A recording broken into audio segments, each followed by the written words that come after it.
Quando a gente pensa em emagrecimento, o que será que é mais importante? Você treinar ou fazer dieta? Muita gente costuma dar foco apenas para uma das variáveis, quando as duas são importantíssimas. Inclusive, esse estudo aqui, que é uma meta-análise com revisão sistemática, analisou isso e trouxe pra gente dados muito interessantes. O desenho do estudo é muito legal. Eles conseguiram avaliar diversos trabalhos que analisavam qual a magnitude das intervenções, dieta ou treino. Primeiro, eles pegavam a comparação com a combinação dieta e treino versus só dieta, ou a combinação dieta e treino versus apenas o treinamento. E dentro dessas comparações, eles conseguiam dividir o impacto em um período mais curto, entre 3 e 6 meses, e num período mais longo, de 12 meses após as intervenções. Um achado muito interessante é que no período mais curto, a dieta se mostrou um pouco mais eficiente em comparação ao treino isolado na perda de peso.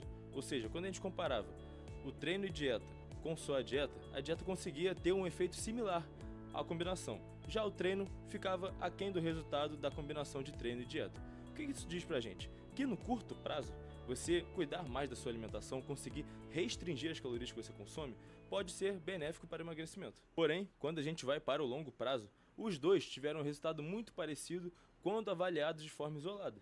E o que isso diz pra gente? No longo prazo é necessário ter a combinação.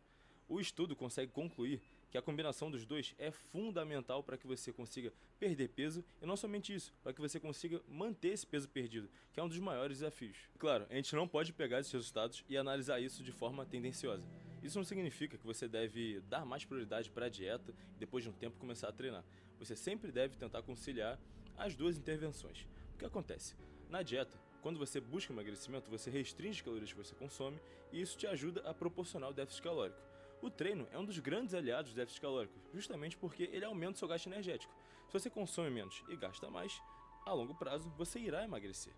Porém, a gente tem que pensar também nas variáveis que rondam essas duas intervenções. Quando a pessoa não está acostumada ao estímulo do treino e passa a treinar, em alguns casos, é desenvolvido um mecanismo compensatório, ou seja, após um exercício mais prolongado, após um esforço que demandou mais da pessoa, que é um esforço mais intenso, essa pessoa tende a consumir mais calorias e, na maioria das vezes, ela vai buscar alimentos que são mais densos em calorias, ou seja, vai buscar um alimento que é mais rico em gordura, mais rico em carboidrato. E aqui a gente entra em diversas questões.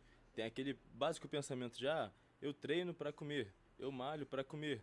Ou então a pessoa acabou de fazer um treino muito longo de corrida e ela pensa, agora eu mereço comer um pastel caldo de cana, eu mereço comer uma barra de chocolate. E por essas e outras, essas pessoas que acabam fazendo os dois, que cuidam da alimentação sem um acompanhamento próximo e que treinam, acabam não tendo o resultado que elas esperam, justamente porque precisa de um ajuste mais fino na dieta, precisa de um controle maior do que ela está fazendo. E claro, a tendência é que a gente sempre acabe partindo para esses comportamentos que são mais impulsivos, entre aspas. Ou seja, você teve um desgaste, você busca uma recompensa, e uma das formas mais fáceis de você conseguir recompensas é justamente com a alimentação. Porém, esse é o único problema que você pode ter com a prática de exercícios. Além disso, a gente tem diversos benefícios que vão te ajudar muito no emagrecimento. Ou seja, a manutenção da massa muscular. Quando você faz musculação, mesmo estando em déficit calórico, a tendência é que você consiga manter grande parte da sua massa muscular. Isso é muito importante no futuro. Também tem a regulação do apetite. Nem todas as pessoas apresentam essa busca compensatória após um treino mais intenso. Em outras pessoas tem até um efeito anoréxico do exercício em que a fome é inibida. Então você não tem tanta fome assim após um treino intenso. Isso depende muito de pessoa para pessoa. Existe essa variabilidade individual e a gente chama na literatura de indivíduos compensadores ou não compensadores, e isso varia bastante, não tem como a gente prever qual vai ser a resposta. Como eu falei anteriormente, também existe o gasto energético maior. No início, em que você tem poucas adaptações, talvez esse gasto energético seja até um pouco maior. Depois, com o tempo, você consegue se adaptar melhor, você fica literalmente mais eficiente na prática do exercício, e isso reduz um pouco o gasto, mas ainda assim é um gasto bem relevante para o processo de emagrecimento. E por último, mas não menos importante, a gente também não pode esquecer que o hábito de fazer exercício físico é totalmente angular, ou seja, a gente consegue extrapolar ele para outras áreas da nossa vida. Se você começa a fazer uma prática de exercício frequente, se você entra na academia, se você entra no futevôlei, num vôlei, numa natação, a tendência é que você busque se alimentar melhor para se sentir melhor nesse treino. A tendência é que você comece a dormir melhor também, porque assim no dia seguinte você vai acordar com mais disposição e vai conseguir performar melhor. Agora, analisando do ponto de vista somente estético, fazer musculação especificamente junto com a dieta vai ser sempre a melhor combinação. Na musculação você consegue literalmente lapidar o seu físico e bater melhor nos pontos que são fracos, entre aspas. Ou seja, se você quer ter o aspecto de ombros mais largos, cintura mais fina, você consegue trabalhar isso através da periodização, da individualização no treino de força. Agora, se você pensa apenas em emagrecer e ter mais saúde, você pode escolher literalmente o exercício que te traz mais prazer, que você tem mais satisfação em realizar.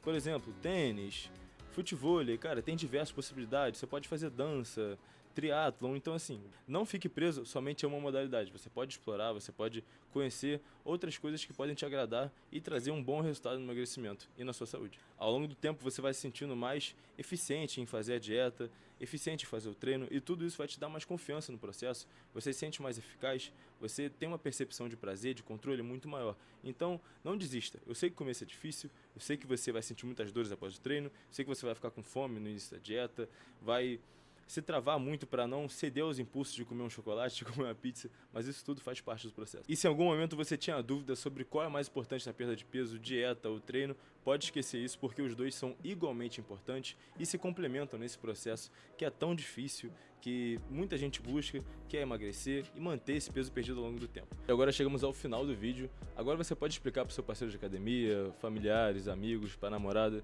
para qualquer pessoa. Dieta e treino são de igual importância no processo de emagrecimento. Se você gostou do vídeo, se essa informação agregou para você de fato, deixe seu like aqui e se inscreve no canal. Assim você vai ter acesso aos próximos conteúdos sobre nutrição esportiva, comportamento, saúde, fitness, e pode deixar sua dúvida aqui também, porque eu sempre pego a dúvida dos inscritos e faço o vídeo respondendo. Tamo junto e até a próxima.